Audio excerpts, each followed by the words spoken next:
Assalamualaikum warahmatullahi wabarakatuh. Yang terhormat Bapak Arif Setiawan selaku dosen pengampu mata kuliah dasar akuntansi. Sebelumnya perkenalkan, nama saya Fernando Chandra Ilianto dengan NIM 2021-53090 dari Prodi Sistem Informasi Fakultas Teknik Universitas Muria Kudus. Pada kesempatan hari ini saya akan mempresentasikan mengenai Internal Financial Resource for Business Organization. Dalam pokok pembahasan kali ini terdapat 4 pokok pembahasan. Yang pertama, pengenalan sumber keuangan internal, keuntungan dari sumber keuangan internal, keterbatasan sumber keuangan internal. Yang pertama, bisnis dapat dimulai dengan menggunakan uang sendiri atau meminjam uang. Maksudnya yaitu dalam kedua kasus, setelah bisnis didirikan itu harus generate keuntungan. Setelah bisnis mulai bergulir, ia memenuhi biayanya sendiri. Siklus operasi dimulai dengan uang tunai, dan jika berakhir dengan uang tunai tidak ada masalah karena bisnis selalu memiliki uang tunai untuk masuk ke dalam siklus operasi berikutnya. Keuangan dibutuhkan oleh semua organisasi bisnis karena sejumlah alasan. Mungkin ada banyak persyaratan di mana organisasi bisnis mungkin membutuhkan dana. Bisa ada ekspansi bisnis, penggantian aset, non-materialisasi piutang, non-payment dari debitur, purchase massal bahan baku, penerimaan pesanan besar, gangguan siklus kas, dan lain-lain. Untuk mengumpulkan dana, organisasi bisnis memiliki banyak pilihan, mengingat jumlah yang diperlukan, durasi yang jumlahnya diperlukan, dan biaya yang terlibat dalam meningkatkan dan menggunakan jumlah ini. Selanjutnya, resiko yang terlibat dalam mengumpulkan dana tingkat manajemen kontrol harus longgar dalam sumber keuangan tertentu, dan jadwal pembayaran juga harus dipertimbangkan sebelum mengumpulkan dana dari sumber manapun. Dana dari sumber manapun, pilihan sumber keuangan akan tergantung pada pertimbangan penuh pemikiran dari semua faktor ini.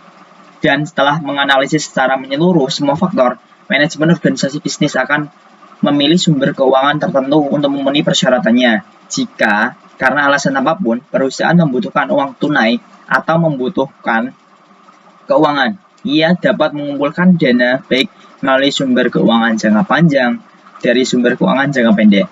Klasifikasi lebih lanjut dari sumber-sumber ini membawa keluar 2 kelas lain, yaitu sumber eksternal keuangan dan sumber keuangan magang.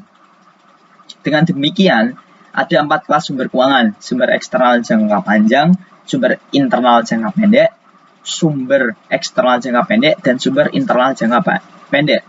Semua sumber keuangan dapat dikategorikan dalam setidaknya satu dari kelas-kelas ini dengan asumsi sumber jangka menengah untuk masuk dalam kategori keuangan jangka panjang. Melihat sumber keuangan internal baik sumber jangka panjang maupun jangka pendek. Termasuk dalam kategori ini, sumber keuangan internal digunakan oleh organisasi bisnis biasanya ketika membutuhkan dana untuk waktu yang singkat. Di sini pilihan dana akan tergantung pada ketersediaan dana dalam kepala tertentu. Sumber keuangan internal lebih disukai oleh perusahaan karena keuntungan yang dibawa oleh sumber-sumber ini. Sebuah organisasi bisnis mengumpulkan dana dari berbagai sumber. Maksudnya, seperti yang telah disebutkan ini, bisa internal atau eksternal, jangka panjang atau jangka pendek. Klasifikasi dasar sumber keuangan adalah ekuitas atau barang. Ekuitas adalah sumber keuangan abadi bagi perusahaan. Dana yang dikumpulkan melalui saham ekuitas selalu tetap bersama perusahaan, dan perusahaan tidak perlu membayar kepada pemegang saham ekuitas. Bahkan pemegang saham ekuitas menjadi pemilik perusahaan dan dibayar dividen. Sebaliknya, utang harus dilunasi pada tanggal yang telah ditentukan bersama dengan biaya bunga. Hampir semua sumber keuangan dapat diklasifikasikan secara luas ke dalam 2 kategori ini. Dana melalui utang dinaikkan dengan menerbitkan surat utang atau obligasi, atau dengan mendapatkan pinjaman dari bank. Di antara ekuitas dan utang, ada keamanan hibrida yang disebut sebagai preferensi.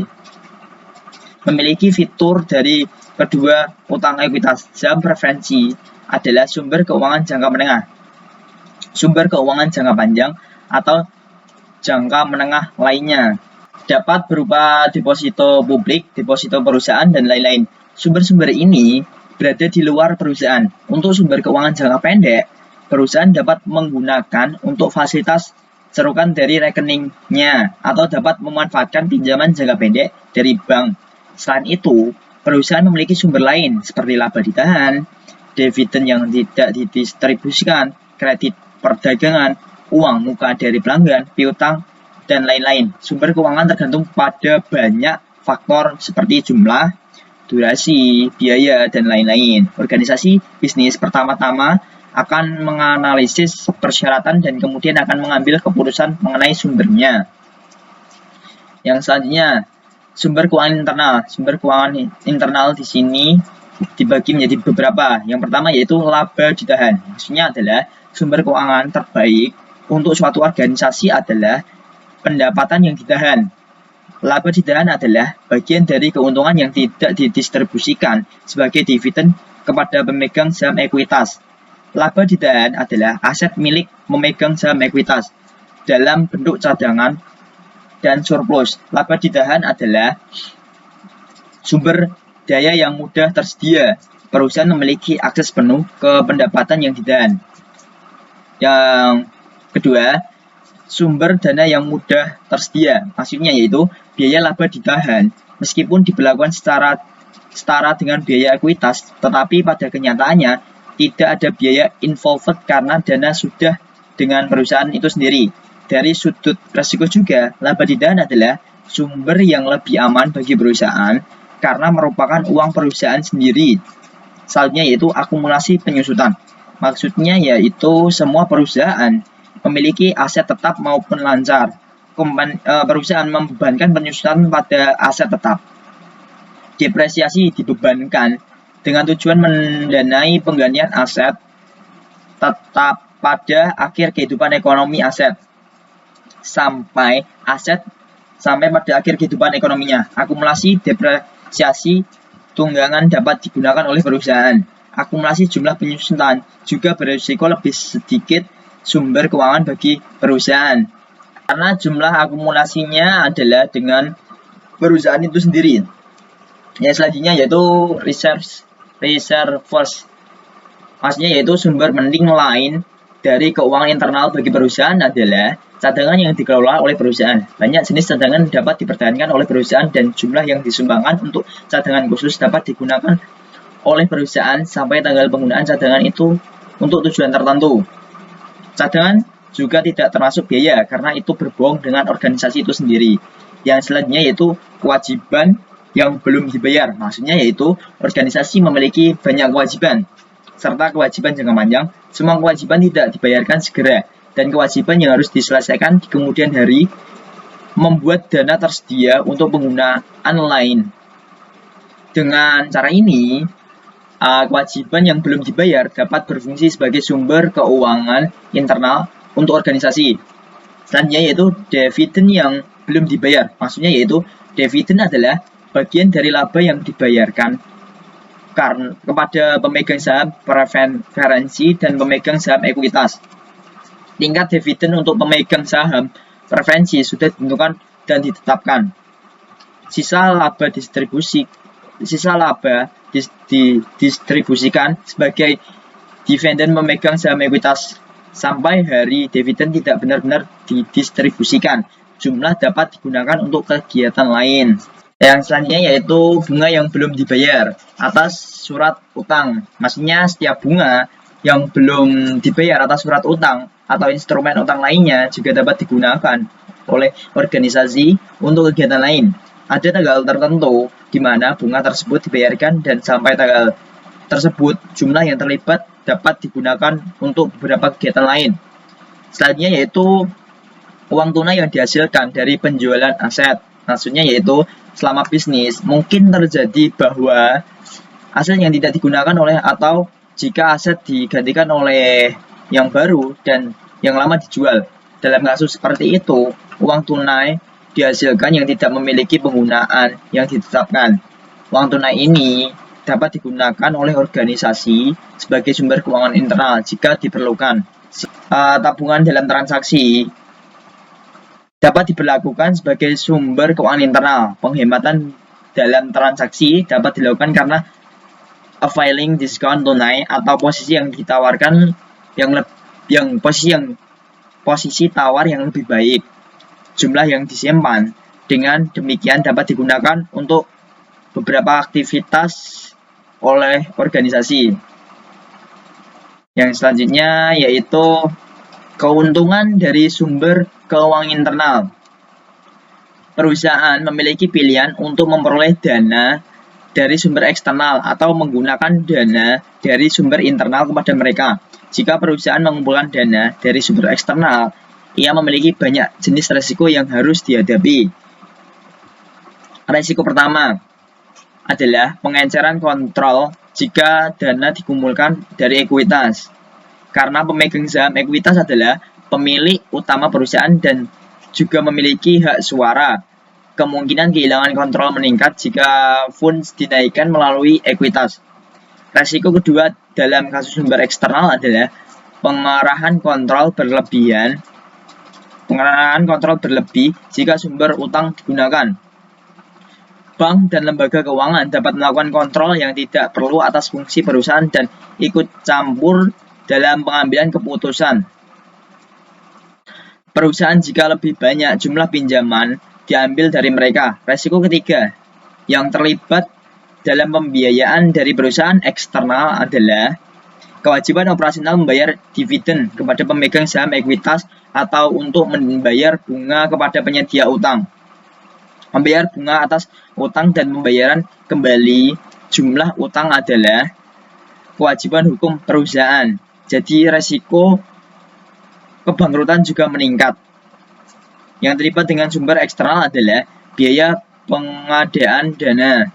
Di hampir semua sumber keuangan eksternal ada biaya akuisisi yang terlibat dan lebih lanjut biaya sumber dana tertentu juga harus ditanggung oleh perusahaan.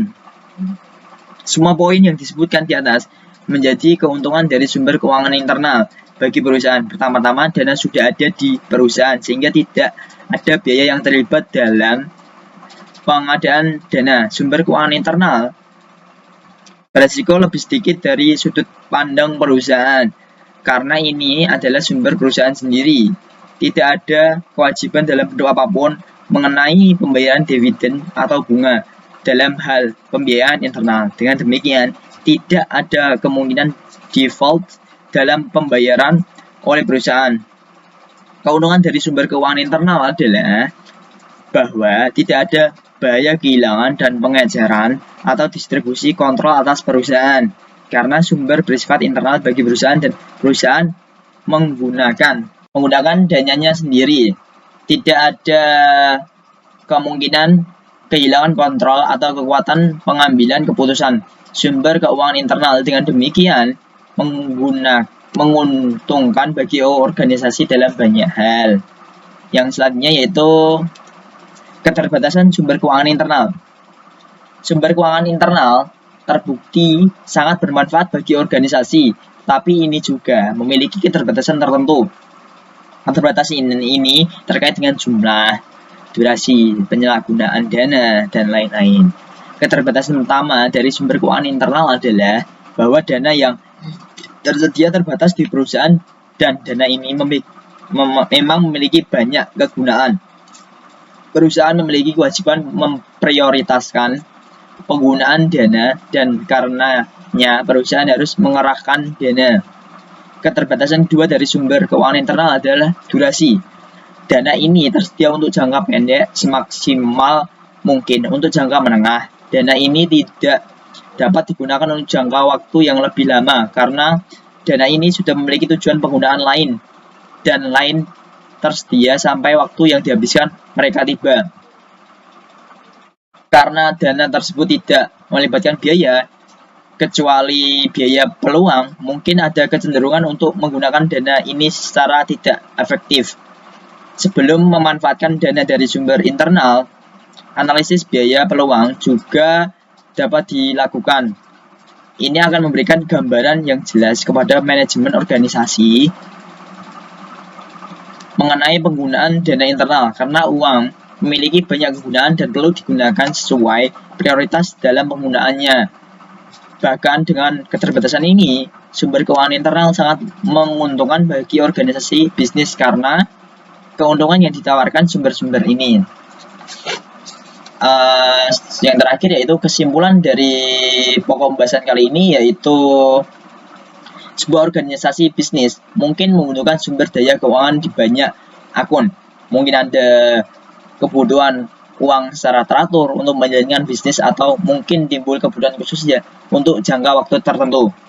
Sumber internal keuangan adalah laba ditahan perusahaan, kredit perdagangan, uang muka dari pelanggan, akumulasi cadangan, kewajiban atau tagihan yang belum dibayar, bunga atau dividen yang belum dibayar, dan lain-lain. Sumber-sumber ini adalah sumber keuangan resiko bagi perusahaan. Sumber-sumber ini tidak melibatkan biaya apapun karena ini adalah dana perusahaan sendiri. Tidak ada risiko pengajaran kontrol atau pengambilan keputusan saat menggunakan sumber keuangan internal karena ini adalah dana perusahaan sendiri. Demikian presentasi yang bisa saya sampaikan. Apabila ada salah kata, perkataan maupun tingkah laku, mohon dimaafkan sebesar-besarnya. Assalamualaikum warahmatullahi wabarakatuh.